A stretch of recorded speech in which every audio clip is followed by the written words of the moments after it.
तर कोल्हापूरनंतर मुख्यमंत्री देवेंद्र फडणवीस सांगलीकडे रवाना होतील।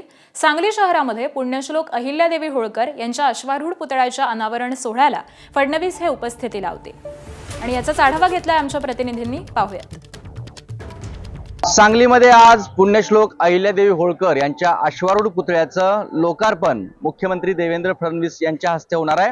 आपण पाहतोय होळकर चौक म्हणून या ठिकाणी जो ओळखला जातो त्या ठिकाणी हा अश्वारूढ पुतळा उभारला गेलाय।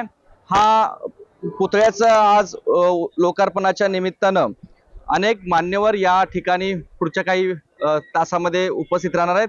हा जवळपास 4 टन वजनाचा हा 21 फूट उंचीचा अश्वारूढ पुतळा आहे आणि 1.5 कोटी रुपये खर्चून हा पुतळा उभारला गेलाय। या पुतळ्याच्या लोकार्पणानंतर याच ठिकाणी मुख्यमंत्री देवेंद्र फडणवीस यांच्या उपस्थितीमध्ये एक या ठिकाणी कार्यक्रम देखील होणार आहे आणि या कार्यक्रमाला या ठिकाणी सांगली जिल्ह्यातील सर्व आमदार खासदार देखील उपस्थित राहणार आहेत। यामध्ये खास करून खासदारांसह आमदार ज्यामध्ये राष्ट्रवादीचे आमदार जयंत पाटील, काँग्रेसचे आमदार विश्वजित कदम आणि मुख्यमंत्र्यांसह भाजपचे जिल्ह्यातील आमदार, त्यामध्ये आमदार गोपीचंद पडळकर, सांगलीचे आमदार सुधीर गाडगीळ हे देखील मान्यवर उपस्थित राहणार आहेत। त्यामुळे एकूणच या पुण्यश्लोक अहिल्यादेवी होळकर यांच्या पुतळ्याच्या लोकार्पणाच्या निमित्तानं आज मुख्यमंत्र्यांच्या स्टेजवरती सांगली जिल्ह्यातील सर्वपक्षीय आमदार खासदार या व्यासपीठावरती पुढच्या काही तासाभरामध्ये दिसून येणार आहेत।